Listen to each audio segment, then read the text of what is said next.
Sorry. Hello, how you guys doing? Today, other than trying to scare you with a Trygon, I thought I'd show you guys. A lot of people have been asking for some painting videos, and I've mostly been sculpting and building crazy stuff. So today I'm actually doing feathering on this guy. So much like you see on the top of his head, we're going to do that same effect on the back, and thought I'd show you guys how we go about it. So I've got my wet palette over here, and just a sponge and some tracing paper and a little Tupperware thing filled with water. That just keeps the paint wet and keeps it nice and lets you get a consistency that you really want. So I'm just going to load up my brush with some yellow here. And what I'm looking for is trying to get the brush pretty loaded but have a nice tip on it as well. That's what she said. I think I've got a little too much paint on my brush, so I'm going to rinse it out here.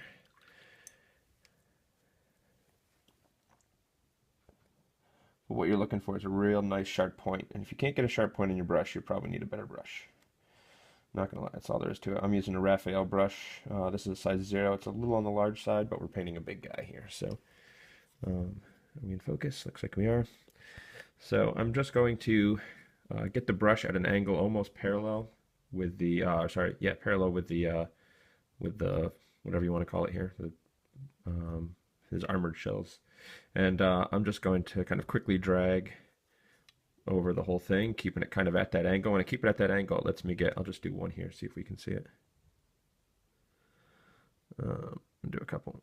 And it kind of gets a little bit of a point near the top. I'm going to have to get closer, aren't I? Let's turn my light around here. And if I do that,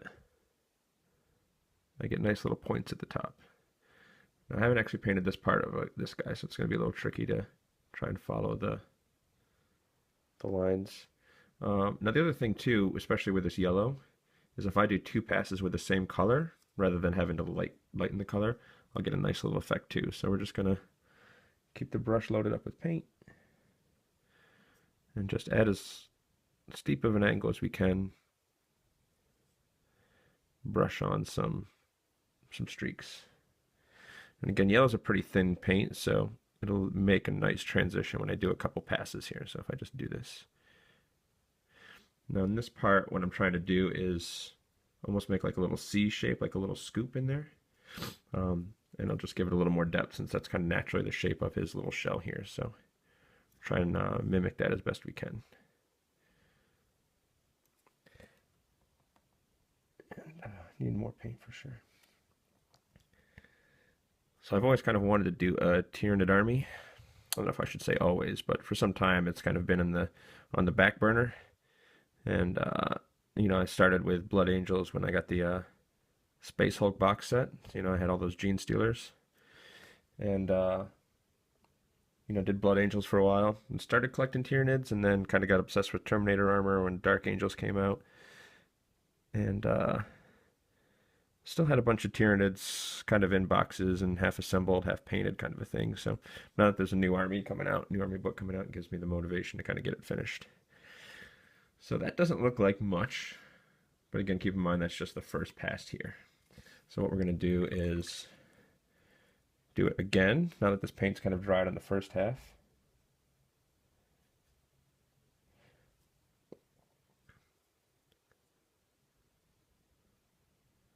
Get a little closer, sorry.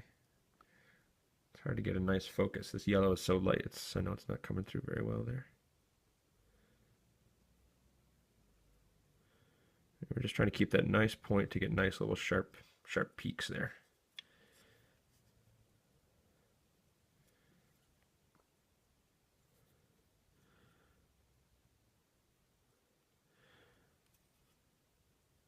And feathering's kind of a cool little technique in the sense that you can almost kind of, you want to see the difference in the colors. You're not trying to get seamless blending, so you can really kind of mix any colors you want. It helps having a little color theory. So having an orange go to a yellow, obviously those are very close on the color wheel, but if you notice, I'm doing like a poison tree frog kind of a theme, so I've got this really bright blue against an orange. So if you know your primary colors, you got blue, you got red, and you got yellow. So we got blue on one side and then red and yellow make this orange. So we're using those complementary colors to kind of really get as strong as a contrast as we can. That's why a lot of these colors really kind of like they almost vibrate if you put them in the right kind of patterns against each other. They just really throw your eye for a loop. It's very strong with red and green as well, like a real good green and a real solid red. And those kind of colors just really make a real strong contrast, right? So everything's real obvious in terms of what's the shape on this guy. But you can certainly do the opposite. I could do blue feathering on this guy and it would look real strong on that shell. So take a look at the color wheel, and it's easy to just pick two colors that are real close to each other or real far apart. Then when you start throwing in three colors, you can kind of just break up that color wheel pretty even, right? So if I was doing three colors, you know, a purple, a yellow, orange, and a green would go real well together.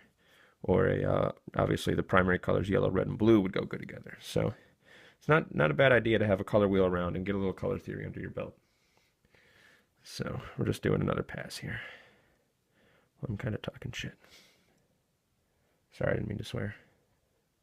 Kids, don't tell your mom. Okay.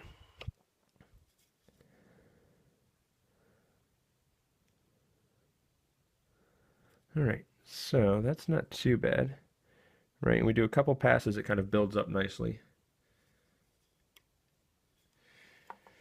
All right, so we're gonna rinse the brush off, and I'm gonna use my really fine brush. This is a 3-0 from Raphael. Really like Raphael's brushes. They're the Klinsky Sable. And they just keep a real nice point, and if you wash them and clean them, they'll last a long time. I got through painting probably 4,000 points worth of models with my last brush, and still holds a decent point. So it's good for kind of the initial base coat is kind of what I use it for now. So the first thing I'm going to do with the white in this case is I really want my edges to show. So the white's going to be my final highlight, and I'm actually going to do just an edge highlight along the bottom here. I'm going to highlight the edge of this whole thing.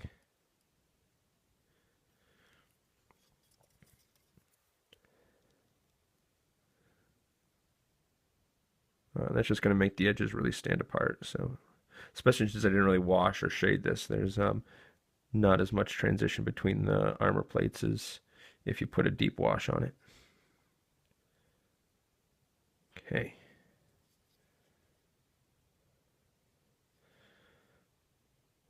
Can you still see that? Yeah, I work under really bright lights, and this yellow is making the camera regret the day it had a really bright image. Anyway, the other thing I'm going to do is here along these ridges right here, just to make those stand out. It's pretty, the yellow goes up pretty far, but I'm actually going to take that white up. Just really take it up and make it stand out. So, right, just gives it that little extra. Even in this with the colors kind of washed out, you can see that sharp edge on this one versus not on this one yet. So we're going to put it all there.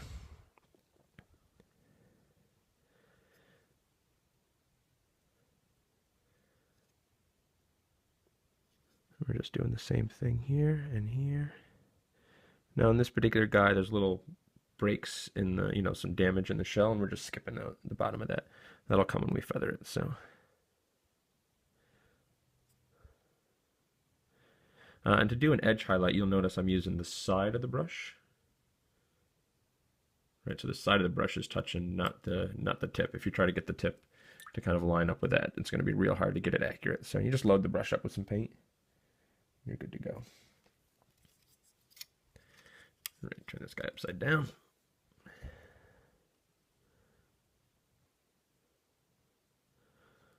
Can you still see that? We still in focus? Hope so. And white is also a very translucent color, just like yellow, so it may take a couple passes to get it bright, but it's better to do a couple passes of thin coats than one thick coat. You get a thick coat, you see a lot of brush strokes, and it just looks messy. You do some thin coats, and it's nice and clean. And again, thin coats will show a little of the paint below. So especially if you're doing transitions from one color to another, like layering, or in this case, feathering, you really want thin coats. And it takes more time, but that's why the good paint jobs take longer. If it was quick and easy, everybody would do it, right?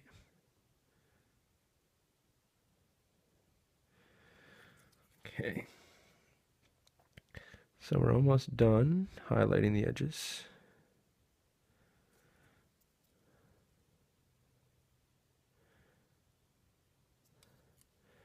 Now, since this brush is much finer and holds a finer tip, we're going to get even more of a little kind of pointy effect when we do our stripes.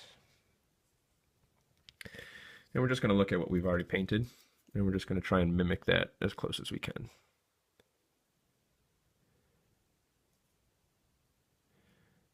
So nothing fancy, we're just going, I guess it's kind of fancy. But we're just doing little lines. It's in the shadow, so I don't know if you see that. And I'm starting up and painting down because that's where as soon as the brush touches and then you start pulling, the line gets thicker.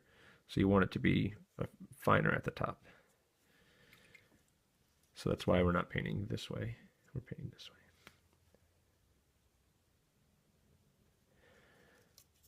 Okay.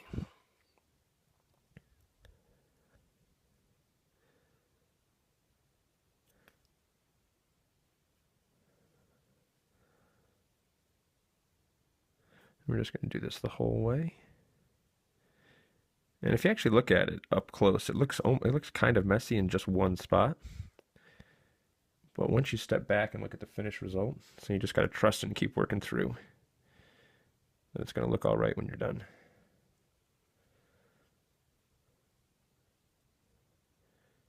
You really get that cool little transition effect you're looking for. So let's just change our focus here, right?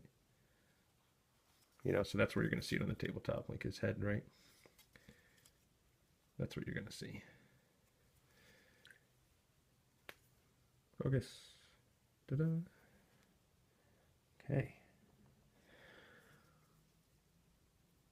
So with this guy, I'm probably going to do a second coat of white.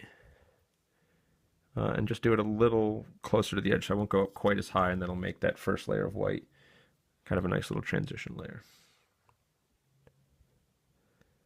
All right, so I'm going almost to the edge of the yellow, but definitely leaving some of that yellow behind, otherwise what's the point?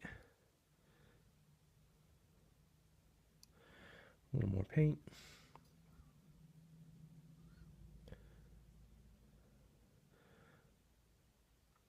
And I'm doing it pretty quick, but you might not notice, but I'm really making sure when I load up my brush, I'm giving the brush a little twist as I pull it back, and that keeps the tip of the brush nice and sharp. So that when I go to paint, my brushes, all the bristles aren't going all over the place. Right? That way I put the paint right where I want it. And again, since I'm using that wet palette and the paint's wet, it comes right off the brush. So I don't have to worry about the paint drying on the brush by the time I get over there because I'm, painting right out of the pot. So if you're painting out of the pot, I'm sorry to say you're wrong. It's okay though. We all make mistakes, and now you know. Okay. Almost there.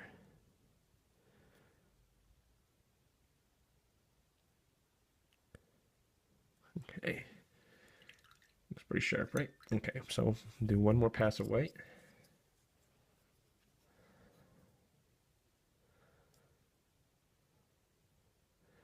Again, we're not going as far up as we did before.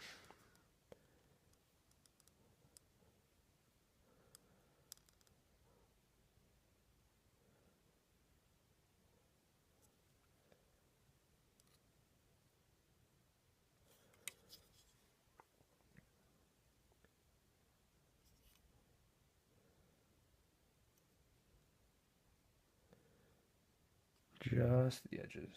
Get it nice and sharp.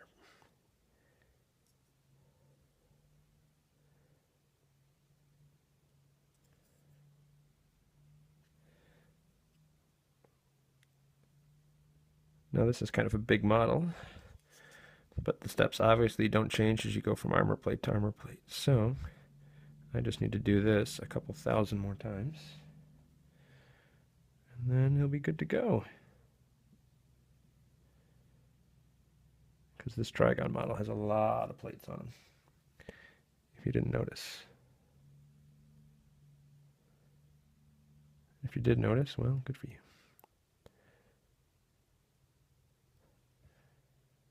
So this is a bigger plate, so this one obviously will take a lot longer than some of these little ones down here. But so that's sort of what we're looking at, and we just got to do it all through there, and then on each of his arms.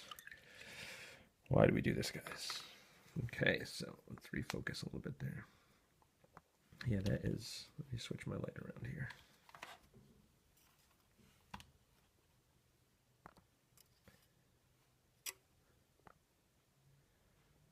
Yeah, that yellow is real hard to get on camera. So hopefully you got something out of that. And if not, well, sorry.